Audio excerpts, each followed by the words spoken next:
Alright, this is the water wheel, and then we're gonna go over here. Fish. We are going to go in. Where science plus history equals fun. Whoa. I tripped. I tripped because, hey yo, jokes. It's jokes.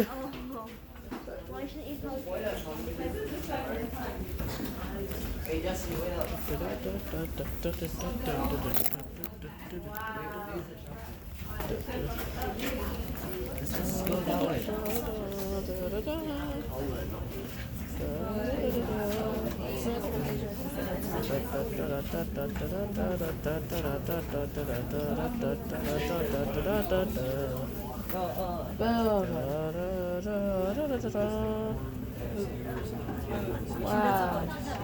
Wait, that looks like a flywheel. Bro, it's made out of pencils. Why? Because it is new streets? Why ask? So for now, if you want to go listen to Matt. All right, so The gears. we are outside looking at the water wheel. Does the water wheel move fast or does it move slow? Fairly slowly. Slow. So we're gonna grind some stuff upstairs. We're gonna grind some corn. Do you think those stones move fast or slow? Even slower. Fast. Wow. Fast. How can that happen? Gears. Yes. All right. So we have this really big gear. It's not as big as the water wheel, but it's pretty darn big. This huge wheel. All right. What do you? Okay. Do you? Better do design anybody than I know what could've that's made. called? Spindle. Oh, you heard of spindle. Spindle is this big black square piece of metal going straight up. Yes, the spindle. So this big wheel. Do you all know what's on gears? What are all those little things? The Teeth. rigid teeth. Teeth. Yes, and sometimes they're called cogs. The teeth. This gear is weird because the teeth aren't poking out the edges, right? They're looking at us. So this one has a certain name. It's called a face gear. When the teeth are out coming at the side, they're facing you, so that's a face gear. So this big face gear turns this other thing. That doesn't look like a regular gear, does it? No, that's a weird gear, but it's still called a gear. And some people call it a lantern gear, or some people call it a bird cage. Bird cage seems to make more sense. It looks like a bird cage. So if this big face gear is moving, and it usually is, this axle is usually attached to the axle of the water wheel. So it moves every time the water wheel goes around, disengage. the face gear goes around once. So it's going to move kind of slow, right? Yeah. That bird cage gear, it's smaller. So what's going to happen? Yes. Yes, yes, yes. Some of you sounds like you're pretty sharp at math. I heard people answering that 320 pounds. I see hands are pointing. You're actually faster than The me. lantern gear, right? It has 13 dowels of those, or cogs. See the little on the edge that make the cage, the bird cage? It has 13. The face gear has 66 teeth. Can somebody tell me how many times? Efficiency 5 and a third. 5 and a 13th. Five and a third is 13th. 5.13. No, 5 and a 13th, which is I'll take 5. I'll take 5. 5 is awesome. Yes. So every time the big I know face my gear goes around, multiples. the little bird cage goes around 5 times. 5 and a little bit. But yeah, so what does that do? If the water wheel is going around 10 times a minute, how fast is the bird cage going around? 50 times. Exactly. And we're trying to get our about stones 1.2 upstairs to go around 60 So times a minute. about So 0.8 a second. we run the outside at about 12, and It's that like makes 0.9 a upstairs second. about 60 times a minute. So that's our gearing in here. Let me see, what else? Why is everything made out of wood? Because that was all those here. Pilgrims didn't Yes. Because we had to get, if the pilgrims had to get stuff, they really had to come from England. So there's big hunks of metal, and those would all have to come from England, but the wood could all come from here. And also, the teeth wear down. So this is a model of a cog, and this is another cog off the lantern. Look at the hunk sticking out of that. That would happen over time. It wouldn't all happen at once and just like a big chunk flies off. But when these whacked into each other all day long, it would slowly wear them away. These people figure out some neat stuff. There's 66 cogs on that and 13 on this. And we said that that was 5 and a little bit. Yeah, They 5 don't times match more up wear. perfectly. Why not? Because they figured out if these always hit the same spot with every rotation, it would wear down a little faster. So 13 teeth. They have 13 and 13 and 13 and 13, and there's one extra tooth. OCD. So 13 times 5 would be 65, but there's 66 teeth on there. They threw in one extra tooth just to mess it up so it wouldn't always happen on the same pattern. And it would keep changing. Yeah, I think it's pretty good. You can see up at the top there's that big white flat plate thing. That's That- the bottom grindstone, I guess. Yes, it is. That's the bottom of the lower grindstone. It does not move. It stays there still all the time. So this metal spindle goes right up through it, and the top stone balances on top of that metal spindle. Let me see what else there is. The cool thing is you have to set the gap in between the stones. So if you want a really fine powder to come out, you make it very close together. If you want to go fast, you make them a little further apart. The way you set that is there's a big wheel up there, a metal wheel you turn with your hands, and that is attached to a metal rod here that pulls this whole beam straight up. When that beam goes up, this beam gets lifted, and the whole lantern gear, birdcage gear, and everything gets lifted, and it lifts the top stone, which weighs 2,500 pounds. So, yeah, they talk about like simple machines and mechanical advantage. Maybe you've heard the saying, with a long enough lever, you can move the world. With a long enough lever here, And we're also moving a probably staple about and a 3,000 fulcrum. pounds, which to me is the world. So yeah. Good enough. There's a little cranky over there. You can hand crank it And to also make a staple and a electricity fulcrum. and I light thought it up was the light. fulcrum. And they have a display over in the back here that light chains get attached and it generates electricity to light up those lights. That won't get Over this. here we have all kinds of stuff you can play with. There's water in a bucket, and you can dip it on here to see the different water wheels. Go for it. Do Quartz. it. Yeah, it only moves like 2-3 inches. So that's why the bird cage is so tall and not just like was used. Yeah, good question. Yes. That is amazing. Grab one of those crazy Pour the things entire up on the bucket. shelf. Yeah, That's not a good idea. Slowly, slowly. so that's like the face of your How fast you can make it go. bird cage. Yeah, not pour. Right? We pour it through here. Wait, there. Well, yeah, That there are would be three- a if breast you see wheel. the sign, there are 3 types of water wheels: an overshot, a breast wheel, and an undershot. And it all depends on how much elevation you have where you are. An overshot, it's really tall, so you don't need as much water to make it spin. And a breast wheel, you need more water. An undershot, you need a lot of water. Wait, so this is an undershot. This is a breast shot. Undershot's over here. So which is the undershot? No, you got it. That's the undershot Undershot stuff means down the here. water is going from underneath. I don't know if you have enough water to make it turn from underneath. No, undershot, Just not the water's weight. use all the water. Yeah, it's the position that the water hits the wheel. Just fill it up, fill And then it the up. other two are just weightless. There's another bucket. There's like 2 Wait, pour it near that. Pour it closer to the thing.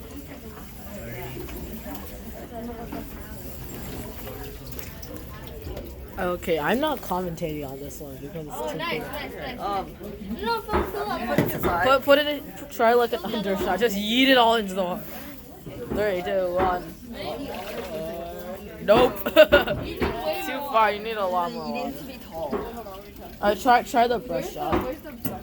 The water all drains out into You need like a lot for undershot. Wait, Ethan, can you fill up this one too?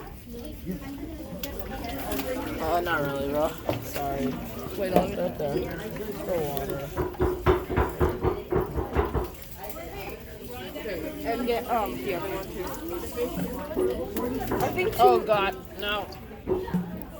I think 2 is enough for the undershot one.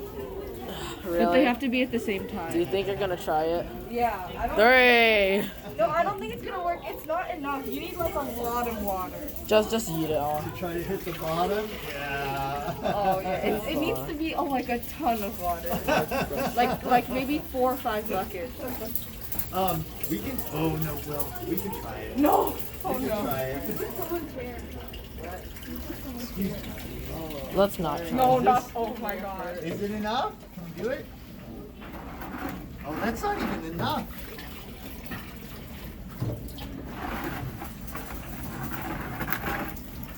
Do you want to take the whole big bucket? I can. Here you go. Eat it all in.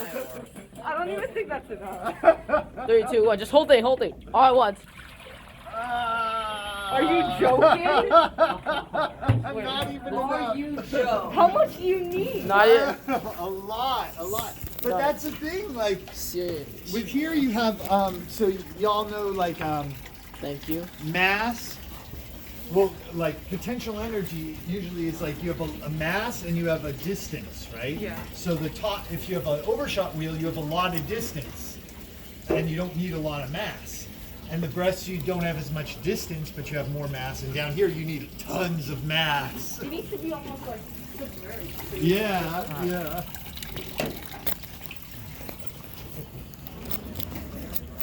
Oh, that's a beady thing. That's an egg beater. I know. Cool. Okay. Oh my god. It's working. Hang on. Okay. Yellow egg. You're an egg. What's you egg? Oh god, it's too fast. The cog just pops right off. Brown on the outside, white and yellow. We can't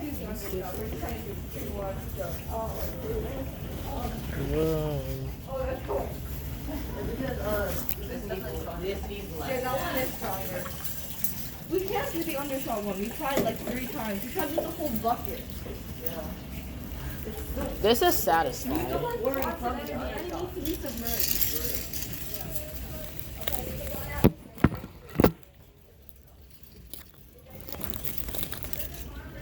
Do it. Yes, egg beaters. Newton's first law states that an object in motion stays in motion. As you can see here. Yeah, God. Right up the stairs. Okay. Keep going, right up the stairs. This is gonna be like a 30-minute long video.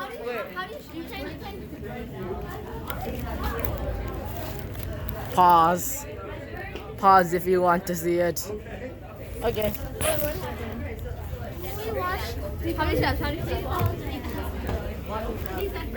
That is awesome. Oh, I can't remember your bad jokes.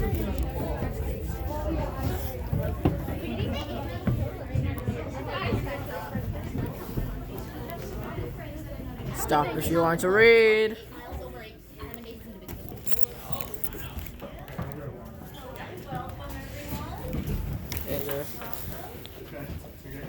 So how does the wheat automatically come out?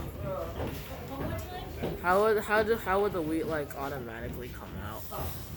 How does this wheel work? No, like the wheat come out of like this place or whatever you're grinding. Like does it like automatically come out, or do you have to like take it all out? So it goes down that chute. Oh, okay. But how? Pour it in, and it goes, it's round, and it goes down that chute. Oh, okay. So you just make like that's the only opening in this entire thing, I guess. That's it. Hi, welcome everyone. Thanks for visiting us here today.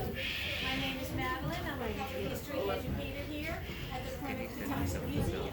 And we're going to be talking about a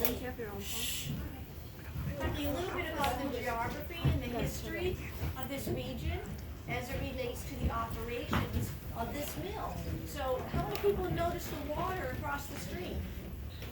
Yeah. See the water across the street? Yeah, we do. That's like really important. That's why we're sitting here. This was the hub of the universe in the 1600s because they were looking for some place that they could survive.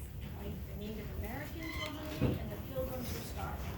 And so said, what are we gonna do for food? We have this corn, but we've never seen corn before. We don't know what to do with it. So the Native Americans taught them that the herring coming up the town brook that spawns or has babies in fresh water, those herring, we can eat those herring, and guess what? The corn can eat the herring. You dig a hole, you put the herring in, and then you put the corn seeds in. Then the corn will grow really well. So the pilgrims, as I mentioned, were really desperate for food and learned how they can survive by eating the corn. So that's why we're sitting here across from, not only is it the source for the herring, but it's the source for the power. The gravity of the water hits the wheel and rotates the wheel. The wheel is attached to this big stone. So we have like a corn sandwich. We have this big stone, which is 2,500 pounds. We have this big stone, which is 2,200 pounds. We unscrew it, because I can't lift 2,500 pounds, fold it, and attach it to this big hole. And then we move the arm over. And now we have the corn sandwich. Then we take the corn, the pilgrims would come down the hill, they lived on Labor Street, and they'd bring the bucket of corn, bushel of corn. I, the miller, John Jenny, 1636, we're going to take that, oh, see, she's doing it right now. She just turned that stone, attaches it to this crane, and pushes it over. Because she can't lift it either, right? It's 2,500 pounds. So now, how are we gonna get the corn between the stone? So we have a stone sandwich. We're gonna put the corn in the hopper, and then we're gonna turn this wheel.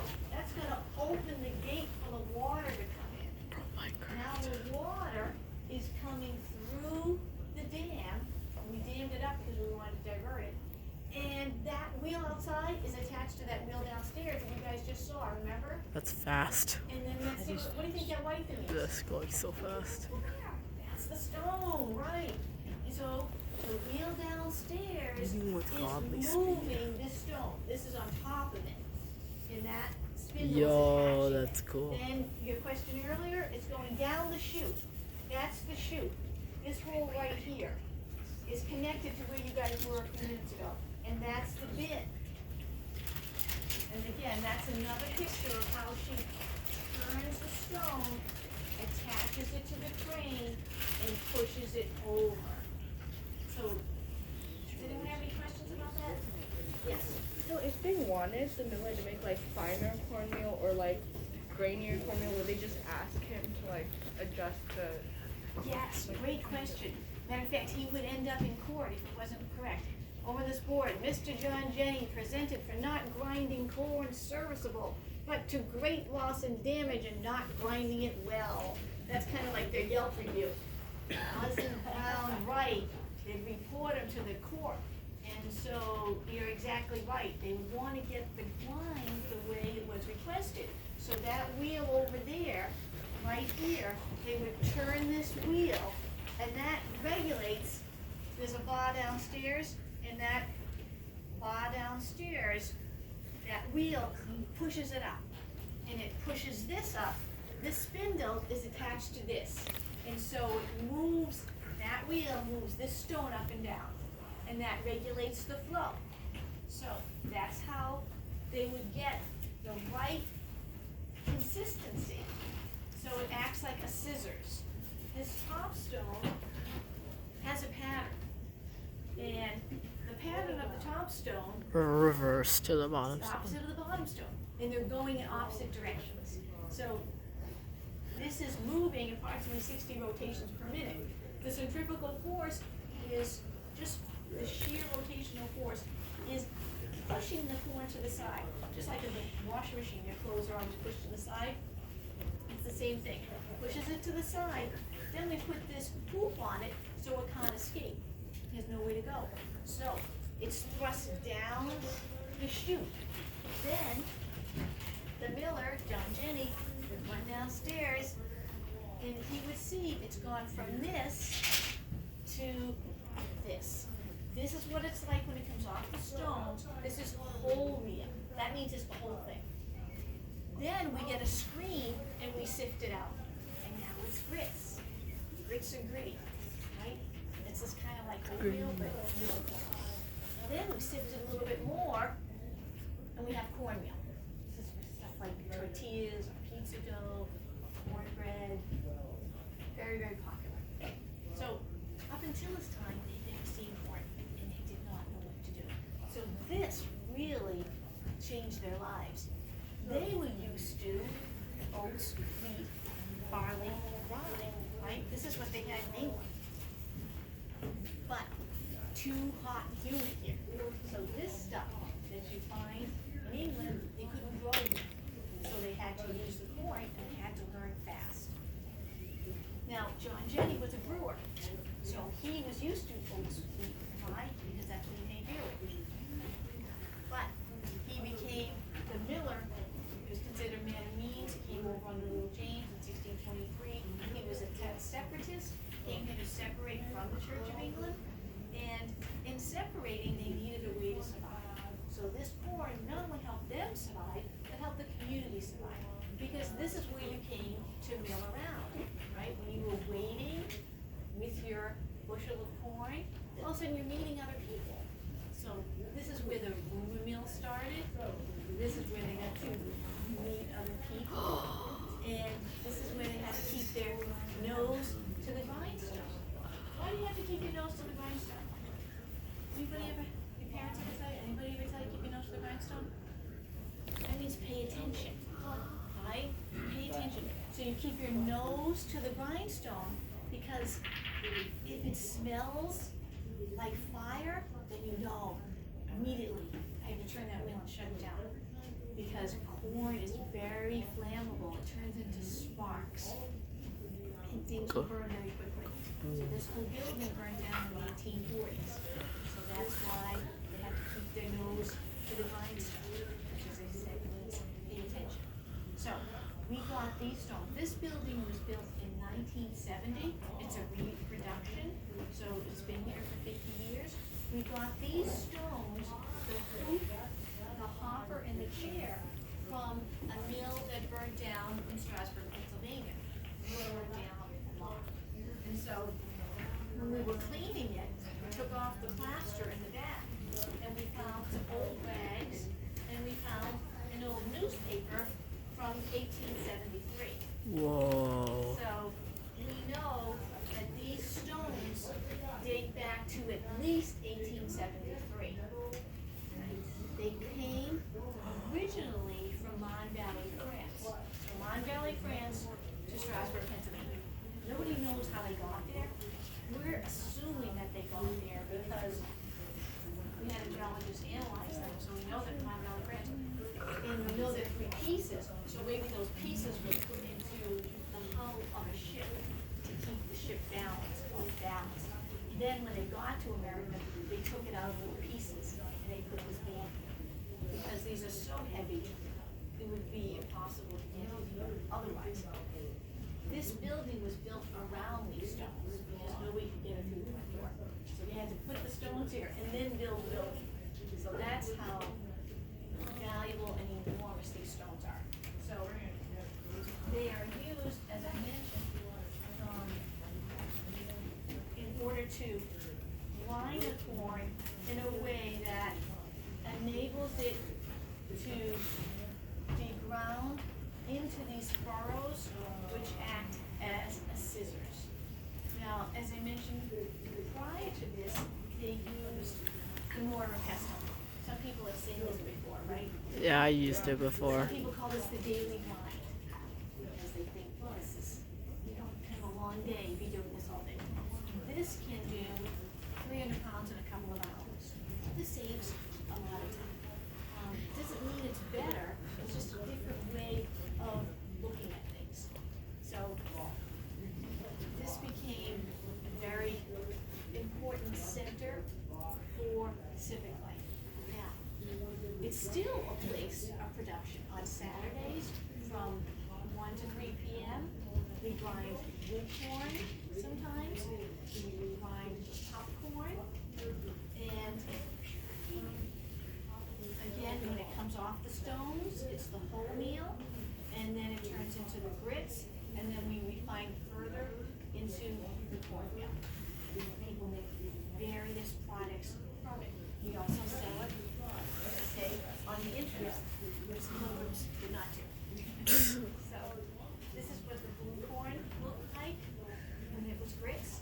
This is what the blue corn looks like when it's made into flour. Some people buy the blue corn downstairs in the gift shop, and they put blueberries on it, and they have blueberry pancakes. It's just blueberry, putting the blueberries on it. It's cool. Yes. Make some. Yes, you get right downstairs, and they'll direct you. It's right in front of the processing area. Downstairs, and go right. Okay. So, these are our products. That is how it is grown. This is a really critical area because we're near the water. We're near the village, the original village of the pilgrims. So they would walk right down the hill. We're near the town brook. I think you're going to the Mayflower. You guys going to the Mayflower next? We already went. You already went to the Mayflower? Oh, great. So you know where the ocean is, and you know that the fish, the herring, that's where they came from. From the ocean, up the town brook, up that herring ladder, and then across the street. That's where all the herring are born. This is a critical area. Now the eels do the opposite. The eels are born in the ocean, right? But you're gonna see a box out there. Did you see the eel box yet? This is a giant box that collects the eels. And then the town fisheries department takes the eels and brings them into the town brook. And then they swim and they go back out to the ocean. So this really was the hub of the universe for civilization in the 1600s. Right, any questions, comments? All right, do you want to see the eel box? Yeah. All right, let's go see the eel box. Have you seen the herring ladder yet? No. No? All right, well, let's see both.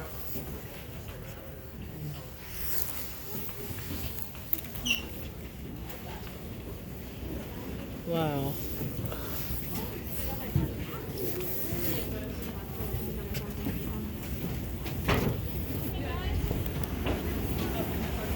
Oh God.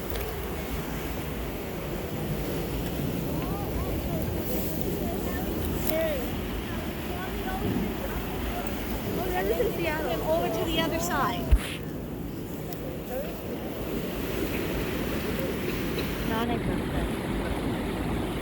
I'm being put.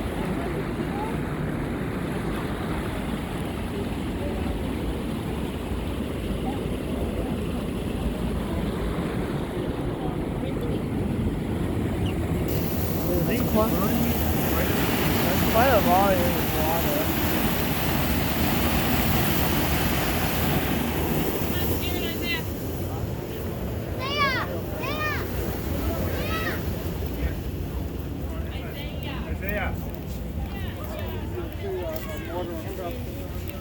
The ocean.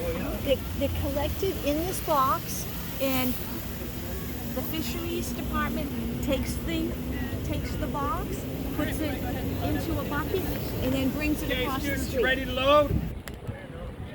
Came on Tears Grove. Is this the excess water? I've eaten eel before. Oh, I see. So this is to keep the eels that they from going out, the water fills out? Yeah, you got it, exactly. It's like my fish tank. Right. Okay. So they move the eels in here.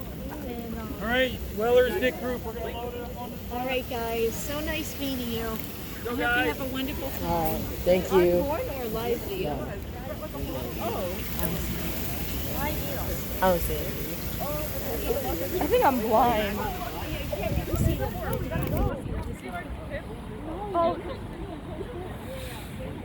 Are they there though? Yes.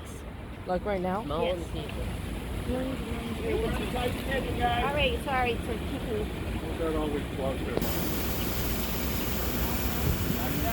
See if you can see them.